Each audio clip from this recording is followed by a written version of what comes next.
Meus irmãos, é complicado falar nesse dia. Por isso que houve uma escolha por parte das escolas de extinguir o Dia dos Pais ou o Dia das Mães, porque é melhor a gente encobertar algumas coisas do que falá-las. E porque nós temos visto uma sociedade em que o pai faz e abandona, a gente achou por bem, ou a sociedade achou por bem, acabar com esse dia. Só que o evangelho é um evangelho que vai não ao encontro à cultura, mas ele vai de encontro à cultura. O que significa isso? Significa que, ainda que a cultura está dizendo isso, o evangelho está dizendo outra coisa. E aí me veio hoje à tarde esse pensamento na minha mente, no meu coração, de que, pastor, mas por que a gente tem que insistir em dia de pai, dia de mãe, se ainda a gente vê e vamos continuar vendo pais que só tiveram a indelicadeza de fazer, para não falar outra coisa. E aí me veio, sabe? Por que falar nisso? Porque nós que estamos aqui e que decidimos por ver Jesus mais de perto, nós podemos manter a cultura, o pensamento cultural e falar assim, é bom que não exista mesmo, ou acender uma luz e pensar assim, eu vou fazer tudo diferente. O meu pai não foi quem ele deveria ser. Ele não agiu da maneira que ele deveria agir. Mas eu vou ser o pai que o meu pai não foi. E eu vou ser a mãe que minha mãe não conseguiu ser. Porque ocupar esse púlpito aqui e falar lá para a câmera e falar para vocês, onde eu vejo mães que criaram seus filhos sozinhas, e eu tiro o chapéu, que eu não tenho aqui, mas eu tiro o chapéu e me inclino em respeito a você. Porque se com os dois é difícil, é muito difícil. Para fazer filhos, só precisa de 4 palavrinhas. Você sabe quais são os maiores de idade que estão aqui, não precisa de falar para as crianças. Mas para criar, é preciso honra. E eu estou falando para mães honradas, que choraram com os filhos, que sofreram com os filhos, e que com a graça de Deus, conseguiram vê-los grandes já. Olha o tamanho que já estão. Você que está aí. Mas nós não podemos apagar essa figura. Porque a figura paterna, a figura do pai, ela é importante. Malaquias 4:6, abre aí Malaquias 4:6, diz que viria Jesus, que é o ápice da revelação de Deus, e ele falou que quando ele chegasse, presta atenção aqui por favor, que aqui é um momento muito importante, eu preciso falar isso como pastor. Ele converterá o coração dos pais aos filhos, e o coração dos filhos aos seus pais, para que não venha maldição sobre a terra. Então, ainda que a gente hoje, olhe, porque eu estou falando isso aqui hoje para a igreja, mas eu sei o que a dor de você atender um filho na igreja, ou uma filha na igreja, abusada por um pai. Eu sei o que eu estou falando. Eu não estou aqui como um menino incauto, jogando palavras ao vento e achando que eu estou falando qualquer coisa. Não, eu estou falando coisas que eu vivo na minha realidade pastoral. Eu sei o que é isso. Eu sei. A dor de atender um filho que olha para mim e diz, olha, eu odeio meu pai, porque ele só me fez. Ele nunca foi homem para ligar na minha festa de aniversário e falar um oi apenas para mim. Ele nunca fez isso.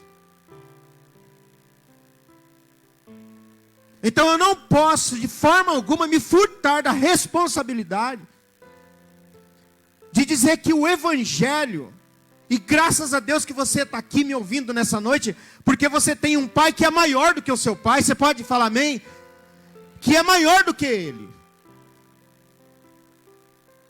Mas eu não posso me eximir dessa responsabilidade como pastor de dizer assim, olha, você pode nessa noite jovem, que tem o seu pai nessa condição, se levantar e dizer assim, olha, e bater no seu peito e dizer assim, eu vou ser diferente.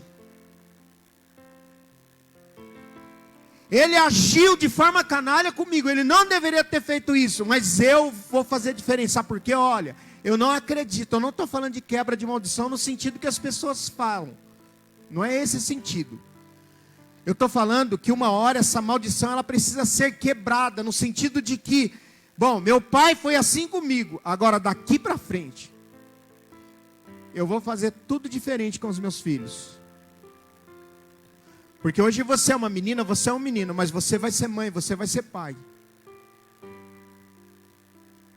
E você não sabe. Você não tem idade suficiente para saber o que sua mãe passou para te criar. Você não sabe ainda. Você não sabe o que um pai passa para criar um filho. Você não sabe. E é por isso que a gente olha nas redes sociais, quando o pai vai embora, e a gente fala assim, aquele monte de postagens falando sobre saudades do pai. Que meu pai era meu herói, meu pai era não sei o quê.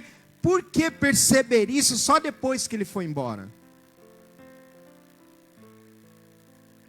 Porque hoje o herói é o Neymar. O cara é demais, ele joga demais. O Messi é o meu herói. E o cara que levanta 4h30, 5 horas da manhã, para te trazer o sustento, ele é o quê? Uma droga?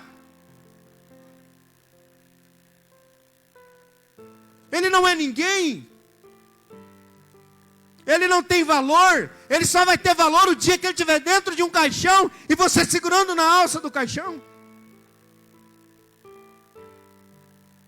Minha mãe era minha heroína. Não, ela é só heroína agora que está sentada perto de você. É agora que ela é só heroína. Porque só Deus sabe o que ela fez, onde ela trabalhou, os lugares que ela foi, chorando debaixo do chuveiro, para ninguém ver, mostrando-se uma mulher forte, um homem forte, rindo quando quer chorar.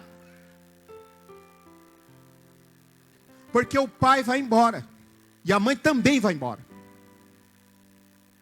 E nós não podemos, como evangélicos, que seguimos o evangelho, assumir essa postura e dizer assim, vamos esquecer o dia dos pais e vamos esquecer o dia das mães. Não, nós não vamos esquecer. Nós não vamos ressignificar. Nós vamos fazer diferente. Porque eu ouvi uma frase, sempre ouvia uma frase, eu lia e ouvia essa frase, que filhos não vêm com o manual de instrução.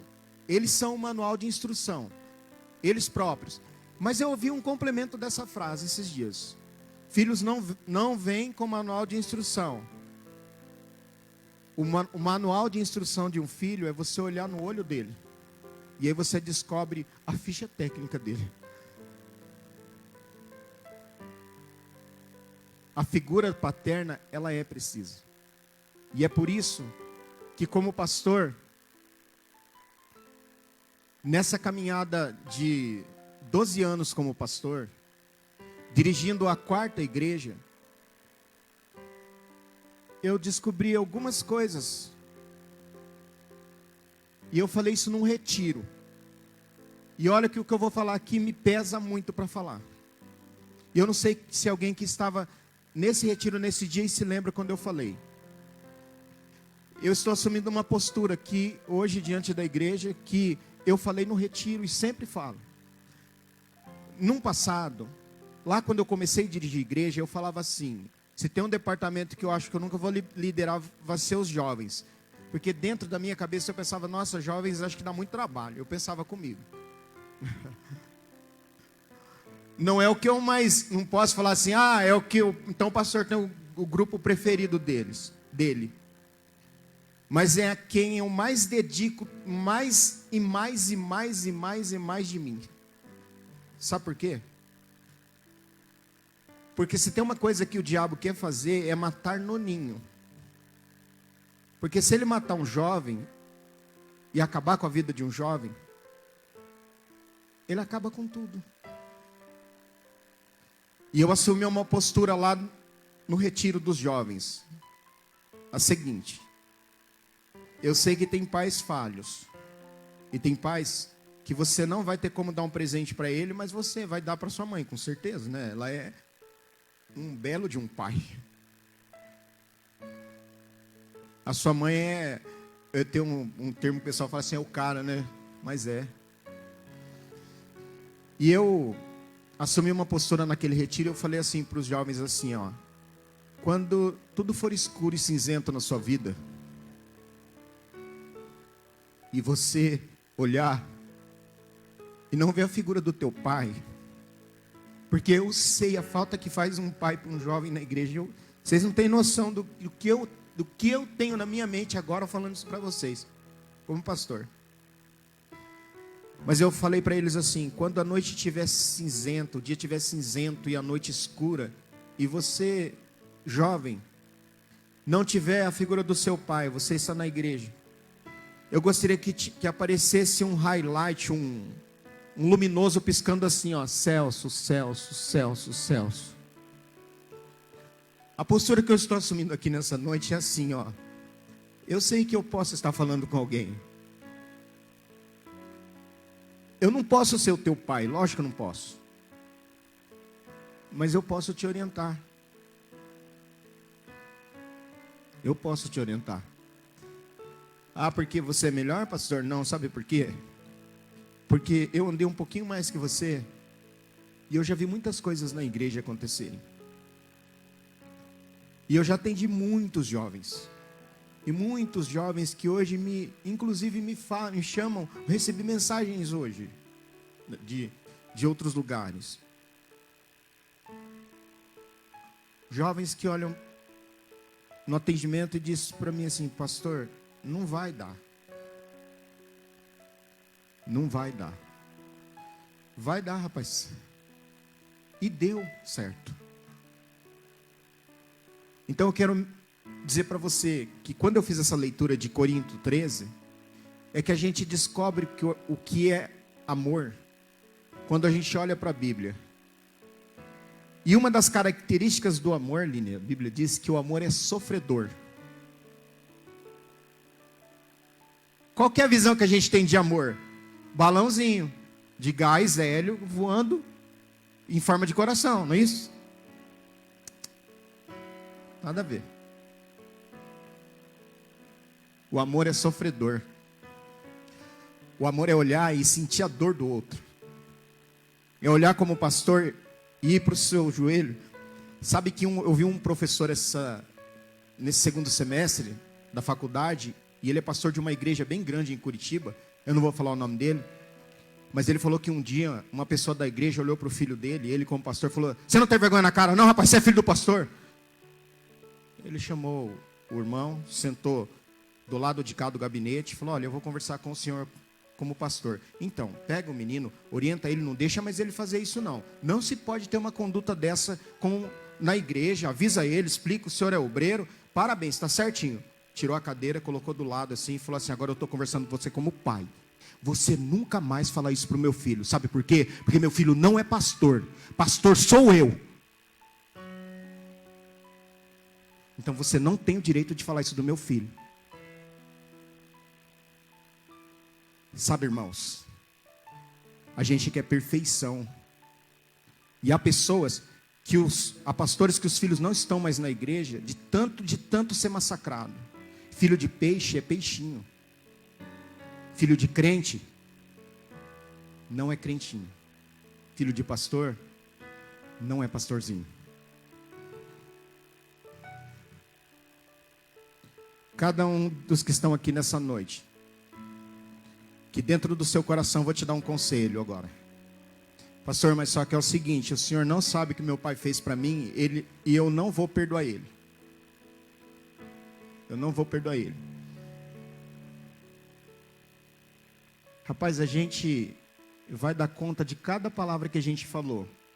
Tem pessoas que falam cada coisa de jovens na igreja, fala cada coisa, mas ele vai dar conta disso, mas ele não sabe o que esse jovem passou. Eu não estou fazendo aqui defesa a erros, não. Não tem noção de que para um jovem, e aí eu não estou falando, agora eu não estou falando só de jovens.